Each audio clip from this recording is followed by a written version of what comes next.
And welcome into this edition of Gator Bytes on the 1010XL.com podcast network. Also being simulcast on the Florida Gator 1010XL Facebook page. Today's Gator podcast is brought to you by Southeast Orthopedic Specialists. They're Northeast Florida's leading orthopedic center, providing an unparalleled level of care across numerous locations in both Jacksonville and St. Augustine. That includes Riverside, Northside, the South Side, the beaches, Fleming Island, and St. John's. He is Denny Thompson. I'm the hacker, Ryan Green. That is called concentration there, man. Keep your eye on the prize, and that's exactly what I did. What are you talking about? You turned your volume way up in the middle of my my spiel. Yeah, I'm trying to share this. I'm trying to be a good employee and share. You're being this. a company guy. I am. There's no question. That's what I'm known as. No, I'm with Denny on this one. You got to get as many shares as possible. Denny's putting it out to the people. So you got to share. Not only share, but like as well. Right. They're both very important. Right. I'm known as a company guy. I don't know if you know that. Absolutely, yes. You are. Yes. No question. All right, we have made it. The blood, the sweat, and the tears, the last 8 months of Gator Bytes. And finally, it is game week with Florida and Utah. We got a lot of areas to look at, a lot of things to talk about. But Billy Napier, if I had a quarter for every time I've said the name Billy Napier in the last 8.5 months, Denny, I'd have a lot of quarters. And finally, on Saturday night, we're going to see him coach his first game as the head coach of the Florida Gators. Yeah, I mean, it's a big night for them. There's some big recruits in attendance. I mean, game obviously sold out. It's got kind of the old school feel to it, I think. Like, it's got that old, when they opened with Miami one year, or, like a Tennessee game feel. Like, everybody's excited. It's a night game. You could argue, other than Notre Dame, Ohio State, it is probably the game of the week in the country. I think it's probably the two most competitive games, I think, will be this one, Cincinnati, Arkansas. Yeah. Right? But yeah, I mean, anytime you've got two top 5 teams like you do with Notre Dame, Ohio State, it's going to take top billing. Stupid that they're playing at the same time. Like, I hate that. So we'll have both TVs going at the Thompson. And one on ESPN, one on ABC. They're kind of cannibalizing each other with that, which is weird. But I'm excited about not even that it's just football season, but there's so many things about this Florida team that we just don't know that we probably won't get all the answers Saturday night, but we'll have a much better idea. I'm really excited about seeing this running attack. Yeah. Like, that's the thing. I'm a quarterback guy. I love seeing the ball in the air, but I love how creative Napier has been in his running game everywhere he's been before this. In fact, I'm not even sure if that is an ABC game. It might be a Fox game, Notre Dame and Ohio State. The networks are so confusing anymore with the Big Ten, the way things are. I just didn't want to be wrong. Back there? Yeah, I just didn't want to be wrong. But no, back to your running game, because people will chime in. Speaking of Florida's Fox. running game, yeah. I wonder what channel Notre Dame is on. No, because people will chime in on Facebook, Hack, you're an idiot, it's on Fox. I don't know, but wherever the game is, they are clearly the two biggest games of the week. You mentioned the Florida running game. I've heard so much about this Gator offensive line, and I'm curious to see this Florida Gator offensive line coming up this weekend. Osiris Torrance is a second team, I think, All-American selection. Looks like he's the best player that Florida has on that O-line. I have some trepidation about that. Why is your best offensive lineman a transfer from Louisiana? But nevertheless, it looks like they got a good one there, and we'll see. Anthony Richardson's a great talent. We'll talk about him. You've worked with him the entire offseason, but clearly a running game with Naquan Wright, with Montrell Johnson, with Lorenzo Lingard, maybe even Trevor Etienne would certainly help Anthony on Saturday evening. Yeah, by the way, Etienne's a stud. You think he plays like a good bit? I do. Yeah. I do. Yeah, he's going to be a brother? really good player. Like, compare and contrast he and his brother. I don't know that he's as much of like a pass-catching threat, and I could be wrong. He looks a little beefier. He's small, like he's shorter and a little stockier. Yeah. Yeah, he's powerful. He's quick. Like, I think they got a good one with him. But the main thing about this running game is Florida forces you now with Anthony to play 11 on 11 instead of 11 on 10, right? And that's hard to do as a defense. Like, when you design run fits, like, it's hard to design a run fit and have the discipline for a 6'5", 240-pound quarterback then go 4.4. Like that, you don't get the chance to look at that at practice. You know what I mean? And they've got very explosive running backs, a big offensive line, and I think the run opens up the pass. I think you see tempo. I think they try to wear them down in this heat, which will be a factor. And then I think eventually they do. I think eventually they do wear them down. They do wear Utah down. And, the depth thing, like we talked about last week, those aren't areas of concern. Like O-line, running back aren't depth concern, right? So you just pound it at them all night, get it out, get a win out the way. Yeah, I think the exact opposite can be said for the Utah offense and the Gator defense. The interior of that defensive line, they got guys that haven't done very much. They got stars next to their name, and they're going to have to step up on Saturday night because Utah, I was talking to Bill Riley, funny story. So a guy that used to do a morning sports talk show here in Jacksonville back in the days of the Ball in the mid to late 90s, remember the Ball? Yep. Bill Riley was the morning show host. He's now the play-by-play voice of Utah. Oh. So I had him on the Hacker After Dark, and we were talking about the offense, Cam Rising, the quarterback at Utah, which we'll get into in a moment. But he said if it's up to Utah, if they run 70 plays, they would have 35 runs and 35 passes. Mm-hmm. They want to be as balanced can be. So they're not a pass-heavy team. They're not a run-heavy team. Denny, they're going to do both on Saturday night in a big way. Yeah, they're going to need to. I mean, I think they're going to need to. I don't – the thing you can't prep for is speed. And you can talk about offensive line and you can talk about, what you want to do offensively. But if Florida can control the edges – and keep contained, which has been an issue for them the last couple of years. It's going to be hard for Utah to just go, we're going to be patient and pound the ball all the way down the field. As I'm saying that, I think about Kentucky, right? And that's kind of what they've done to Florida the last couple of years. But I think, again, we went over this last week as well.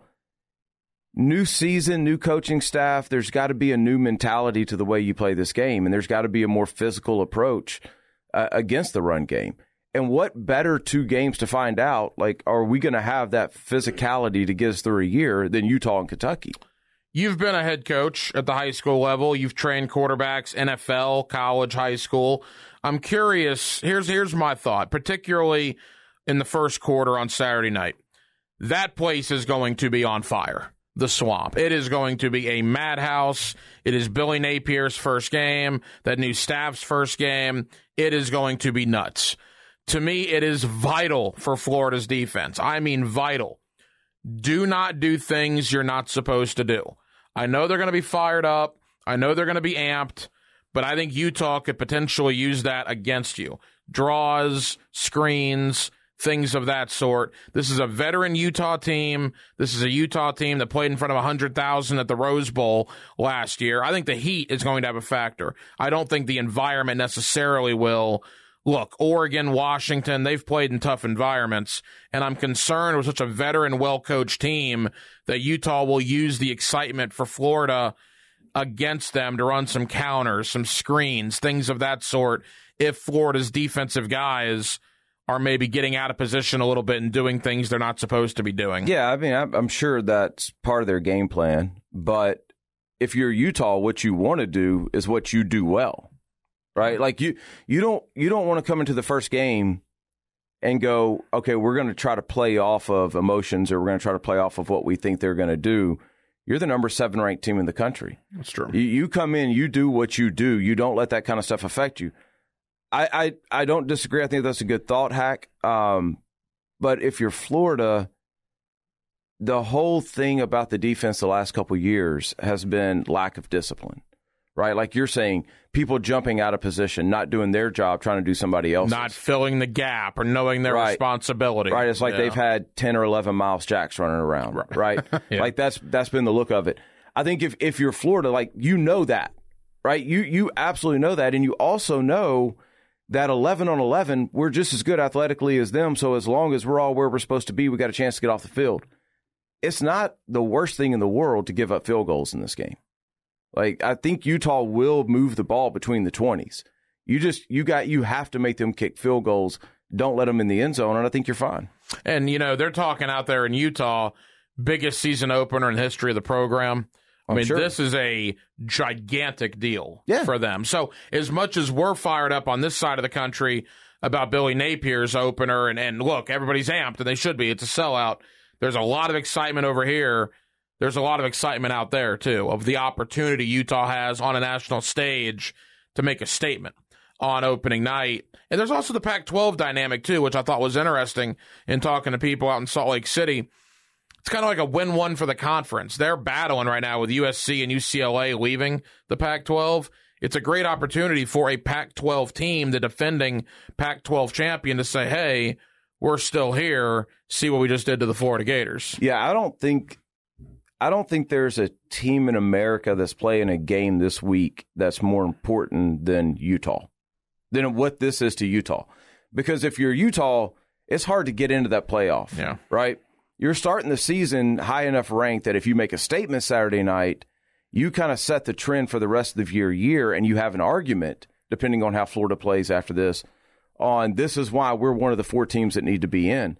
So you're absolutely right. I think this is a huge game. They probably won't play a bigger game the rest of this year either, right? So, I mean, emotions are going to be high, but at the end of the day, that lasts for about half of a quarter. And then you settle into the game, and then who's got the better game plan, who executes better. Today's Gator Podcast is brought to you by Southeast Orthopedic Specialists. For the highest quality care, you can rely on Southeast Orthopedic Specialists for any orthopedic injury or concern. You can log on to their website by going to se-ortho.com, and you can listen for Southeast Orthopedic Specialists, the good doctor, Kevin Murphy, on Thursday mornings in the 7 o'clock hour with Jeff and Dan right here on 1010XL for his weekly analysis of injuries in sports. Anthony Richardson. Never heard of him. Have you talked to him? Have you exchanged? Has anybody asked you about him lately? Yeah, have you exchanged pleasantries with him? Kind of where is he going into this game? We were literally just texting. You just texted with Anthony Richardson? Yeah, he's good. How about that? You don't get that on every podcast. No, we have... Are you going to show the camera your text message? No, I'll tell you what it is. No. We have a new 6 points, and Team Dimes, who's out of Savannah, has developed a new quarterback towel. Like, just... brand new, and Anthony's getting the first one, so he was telling me, make sure it's delivered before 1 o'clock tomorrow. And your weekly reminder, Denny Thompson trains Anthony Richardson. He knew Anthony Richardson as a sophomore at Gainesville Eastside, and you do that with a lot of quarterbacks. But I think he's good. I think I don't think Anthony is one of these guys that he gets nervous. Everybody gets nervous, right?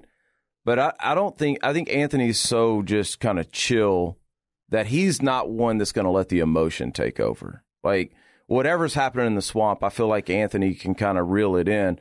You know, I've mentioned this several times. I think the biggest question I have for Anthony is, can you manage that game for the entire game? Like, because you've never had to do that, right? Can you go through deep in the second quarter when it's getting a little monotonous? Can you still be mentally sharp to make all your checks and reads and kills? That's where Emory fell apart last year. Well, that's where Anthony did too. Against Georgia, those last 2 minutes of the first half, right? And I don't think people think about that, but when you're responsible for where 10 other people are lining up and then you're responsible to make all these different checks and kills, that's mentally draining. And so that's the only piece of the game. He's a smart guy. I don't think I have a problem with it, but that's the only piece of the game that I'm not 100% sure that he's going to perform well in. The Jack Miller injury, the backup quarterback, does that change anything with what they're going to do with Anthony on offense? I hope not. I mean, you run the offense that you think is going to win the game. Yeah, I don't think you can't worry about injuries. You can't worry about, this guy don't have a backup. Like, you can't do that. I coached a long time, and if you let that thought go through your head in a big game, that's not an ideal situation. If the game plan with Jack Miller was to run Anthony 20 times, and I have no idea what it is, I'm just making this up, then that's what you do without Jack Miller. Like, you have to do that. I don't think it matters who the backup is. You're half the team that you are with Anthony if he goes out anyway. It doesn't matter if it was Jack Miller, Jalen Kitna, this walk-on guy, or Max Brown, right? Like, that's what you've got, but you have to win football games. And if Anthony running, quarterback power and quarterback draw 15 times, you feel like that gives you the best chance, and that's what you got to do. All right, so when you look at the offensive side of the ball, we've talked about the running game. Who needs to be Anthony's best friend in the passing game when it comes to the skill positions? Who do you see on that wide receiving core? Is it a Pearsall, the Arizona State transfer? Is it a Justin Shorter? Is it a Xavier Henderson? Who do you think will emerge as that go-to guy as the season gets underway? Pearsall will get the most targets, I think. But who they need is either Henderson or Shorter, because Pearsall is going to open up. It's going to be hard to double anybody outside or bracket anybody outside, because if you do that, Pearsall is going to get you a new one. Mm-hmm. Like, I mean, he's going to take advantage of that matchup. Great route runner. Awesome. Yeah. Unbelievable. So if they don't have anybody that can capitalize on that, that's a problem. So while I think Pearsall is going to get the majority of the targets, I think a good sign for Florida fans would be Justin Shorter going 6 catches for 75 yards, and at the same time, Xavier Henderson going 5 catches for 105 or whatever, right? And just putting it out there of, you can't just pay attention to our run game and Pearsall. We can burn you outside as well. I think that is a huge need for this team early in the season. It's probably a good reminder that we still haven't seen Billy Napier coach a game, but if you go back to Louisiana, I know you watched a lot of that when working with Anthony. What can Gator fans expect on Saturday? What type of offense are they going to see? It's not going to look any different than what Dan Mullen was doing. I mean, it's going to be extremely similar. I think the tempo will be a little bit better, and I think the focus will be a little heavier on the run. But as far as the way they line up and things like that, it's not going to be any different than what you've seen. I mean, that's pretty much what you see every time you turn a football game on now, right? I mean, I don't think you can really tell a difference between, with the exception of maybe like Georgia. What Alabama's doing now is what Florida's doing now, and what Florida State's doing now, what everybody's doing now, right? Because it works. So I think the tempo will be a little bit different. I think they'll be a little more creative in the run game, maybe not quite as creative in the pass game, but it'll look very similar. Do you know anything about Cameron Rising from Utah?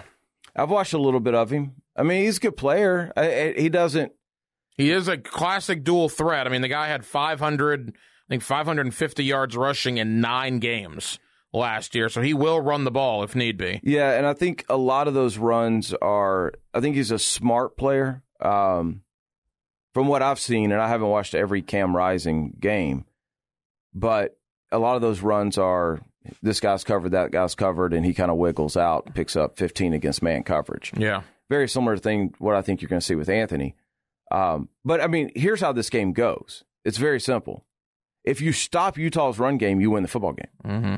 If early on you line up and say you're going to have to throw to beat us, you're going to win this football game. If you let Utah run for 5 yards a clip, 6 yards a clip, it's going to be a long night. It's going to be a shootout. And again, that's where I think you and I have a little differing of opinion. And the only reason I bring it up is I've just heard it from too many people, former players, analysts, guys that have covered the league. Everyone across the board said Florida has a problem in the interior of that defensive line. Once you get past Gervon Dexter, after Dexter, there's just unproven guys that either don't have a lot of experience, weren't highly recruited, whatever verbiage you want to use. And to me, that's a scary thought when you're playing a team like Utah, who has 2 backs that had 800-plus yards last year and that likes to run the ball between the tackles. I'm concerned that Utah's going to line up in the I formation and gain 4 yards of play, and Florida's going to be in trouble. Yeah, I mean, I get that, but I think where I'm coming from is I should say this a different way. People pop into the scene every year. Yeah. We're talking about guys who have been in the program, been in the weight room, are talented guys, or they wouldn't be at the University of Florida. And the reason we know Gervon Dexter is he's had an opportunity. That's right. Maybe we'll be talking about somebody else next week. Right. And so, I mean, I think, if you're at that level and you're a starter, then you've earned that, right? That doesn't mean that you're one of the best 5 in the world at what you do, but it certainly means that you should be able to hold your own, right? That's why they recruited you at the University of Florida. So I have a little bit of, I completely get what you're saying, but there's a little bit of trust in me here that they did not accidentally get to the University of Florida. They are not accidentally starting or in the first rotation, right? There's a reason they are. So you have to perform. This is a tougher question because, you train quarterbacks, the opposite side of the ball, but guys on that Gator staff. Todd Grantham's defense compared to Patrick Toney's defense. Will it be noticeable for the casual fan? I don't know. I mean, from a coverage perspective, I think so. I think they run a lot of different coverages right now. So I think that'll work out. Now, first game, how base are they going to be? Not because it's Utah, not you want to win the game, but because you're still learning a new system, right? And so the worst thing you can do is blow a coverage, give up an easy 6. But I don't think you'll see as many, I don't think you'll see as many exotic blitzes, and by exotic, I mean dumb. Third down in Grantham. Right. Yeah. We're going to blitz the corner twice against LSU and get burnt both times. I don't think you'll see things like that. I think you'll see a better core of a defense, like a more disciplined defense. Like, here's the thing. You have to make them drive. You cannot give up the big plays. I called plays for 8 years. One of the hardest things in calling plays is patience. Even if you're getting 4 yards of carry, okay, 2nd and 6, I'm 3rd and 2, am I running or am I throwing, right? And dang, it's been a 12-play drive. I'm deep in this script. Let's take a shot, right? So it's a talent if you can stay patient. You have to make them do that. Before we get to the picks, your guys too. I mean, someone can fumble. So that's right. There's so much stuff. No, that's right. A holding call ruins it. And what's the weather Saturday night? Do we know? It's going to be very humid. Kickoff, I think it's like a less than 10% chance of rain. Okay, that's fantastic.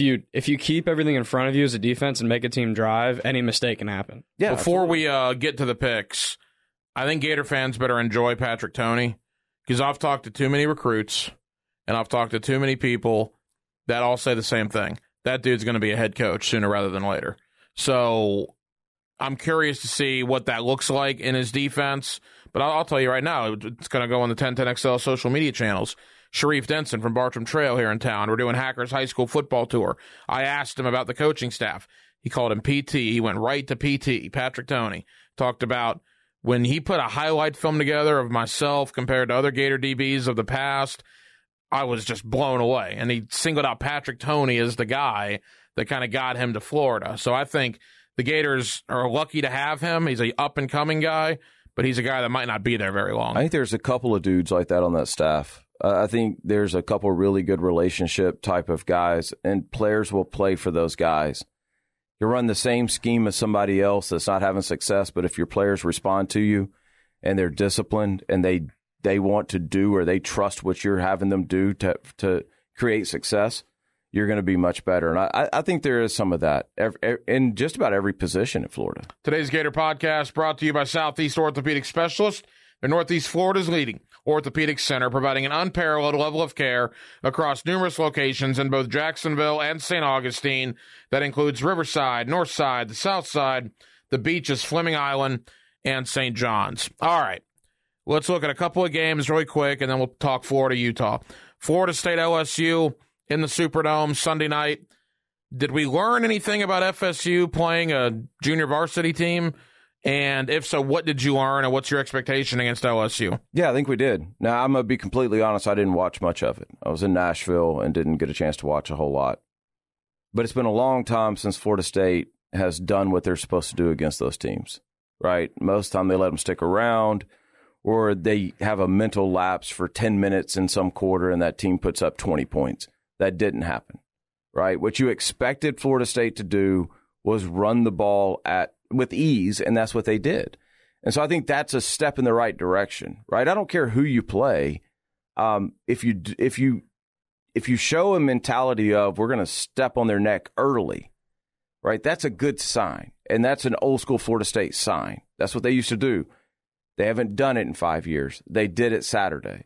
So I think if you're a Florida State fan, like you got to be happy about that. It was interesting talking to people over in Louisiana, the pressure on Brian Kelly for this game. It's his debut in New Orleans. They're looking at FSU as an inferior team, not the FSU of 5 or 10 years ago. Brian Kelly needs to win his debut. I think FSU has an excellent chance in this game. Yeah. I would probably pick LSU because of everything you just said.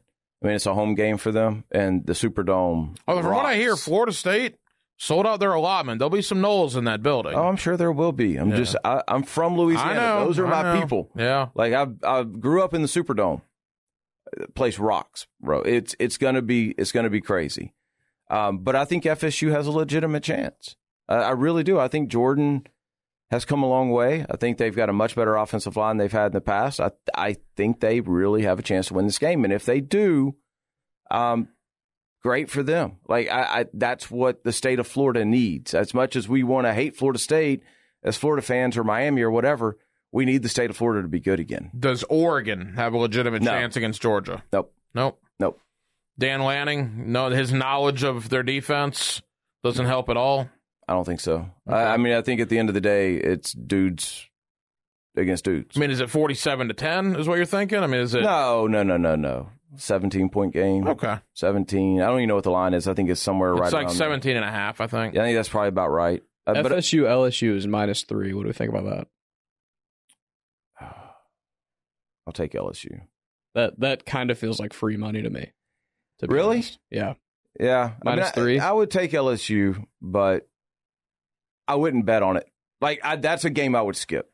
I'm taking LSU to win. I'm taking Georgia to win. What about Arkansas, Cincinnati? I think that's going to be an excellent game. So, you know what's funny about Cincinnati? Everybody talks about everything they lost, and they lost a lot. Mm-hmm. Their entire offensive line is back. All 5 starters on the offensive line are 71 back. starts? Well, I don't know. They probably got a lot more than that. But all 5. But seriously, I mean, you return all 5 guys that got you to the playoff last year. That's got to mean something. So I think that'll help Cincinnati. I really like Arkansas. I love Arkansas. I think KJ Jefferson might be a dark horse candidate for the Heisman.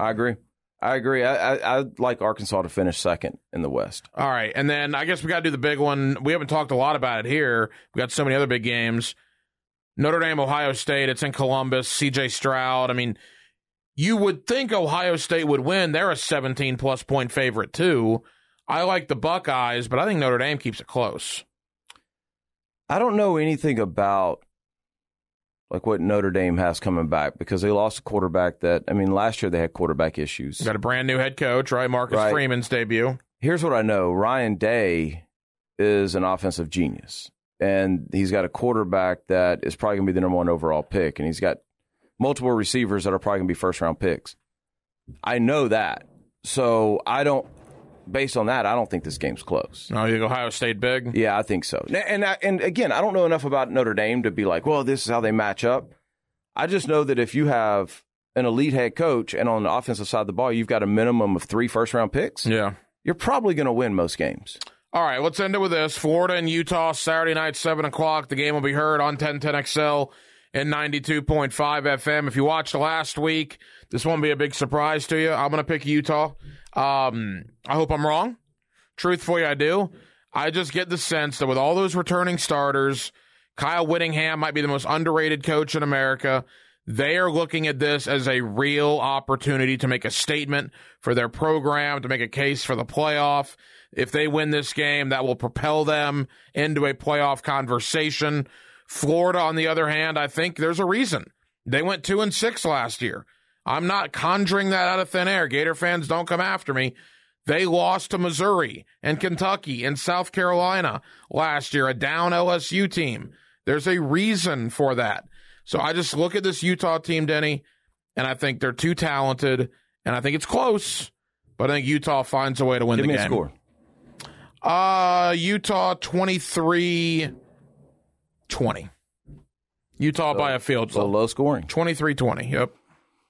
I think everything you just said is fact. Like, I know that, but I think we all know what happened last year. I think we all know why they lost those games that they shouldn't have lost in a million years. I think we all know the dysfunction.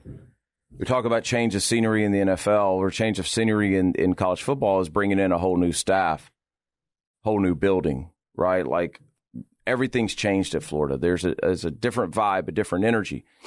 I think they forget about last year. I think all of that makes them go, okay, we're done with last year. We're done talking about it. We're done thinking about it. And for that reason, I think there's an identity that will be established Saturday night in the Swamp.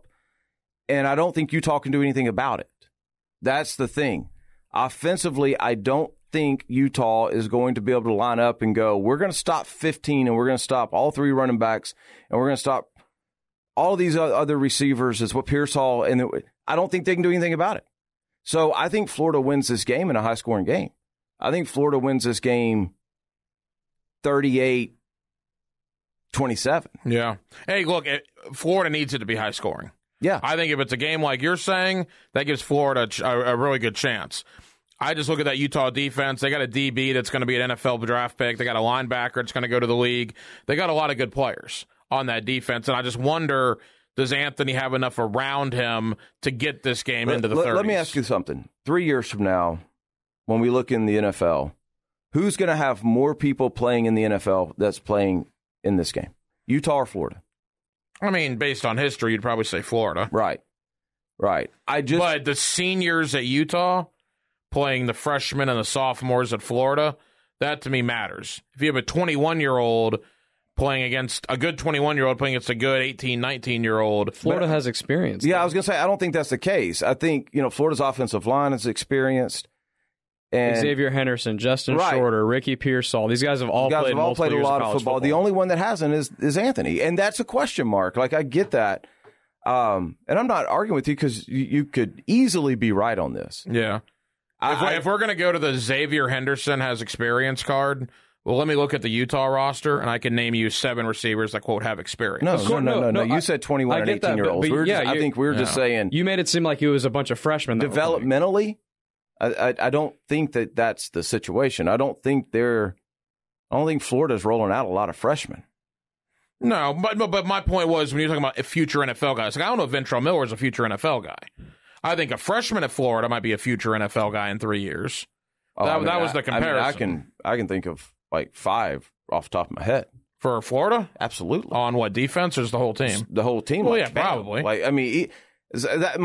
only point is I just don't Dexter, think Brenton talent. Cox, Jason Marshall, those guys are all going to play in the NFL. Right. Osiris Torrance. Yeah. Anthony.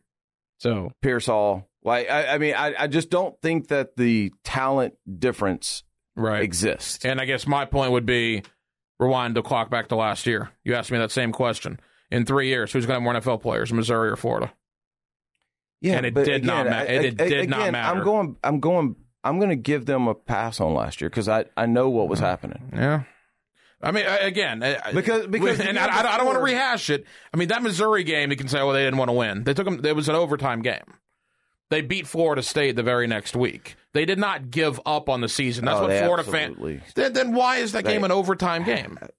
Because they're that much better than Missouri, like talent-wise. Right, but to say that they did not care about that Missouri game, Missouri had to go for 2 in overtime to win. You can care about a game, but if you're not properly prepared, you've got a disadvantage. You can't tell me a team had the exact same motivation when it's the same team that took Bama to the brink 31-29 and then lost to Missouri. You can't tell me that's the same motivated team. There's obviously a difference. I think you guys are doing what a lot of Gator fans are doing. You're looking for reasoning like that, and you're not looking at actually what's going to be on the field Saturday night. I don't think so at all. Okay. I think we're actually doing the opposite. I think to say that they didn't care about the Missouri game or the end of the year, and they beat Florida State.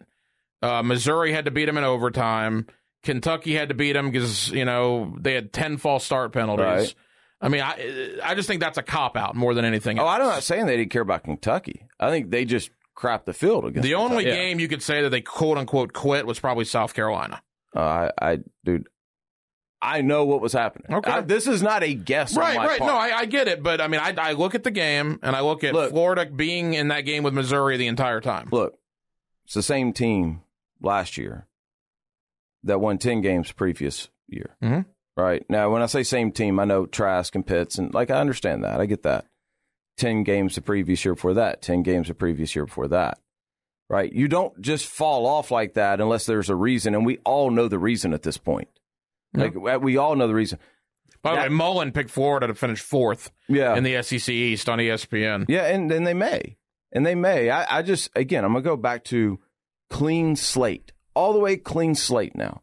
Nothing is the same at Florida. Nothing. I think that benefits Florida right now. That'll be a fun game to watch. Hey, look, it's better than playing the Citadel or, whomever, at least right now. Will it be better on Saturday night or Sunday morning? Well, that'll be a conversation for that point. He is Denny Thompson. I'm the hacker, Ryan Green. We will certainly be back next week to review the Utah game and to preview, honestly, what's probably a more important game. The conference opener next week against a Kentucky team that's picked to finish ahead of Florida in the SEC East. Thank you for watching and listening to Gator Bytes on 1010XL.com and on the Florida Gator 1010XL Facebook page.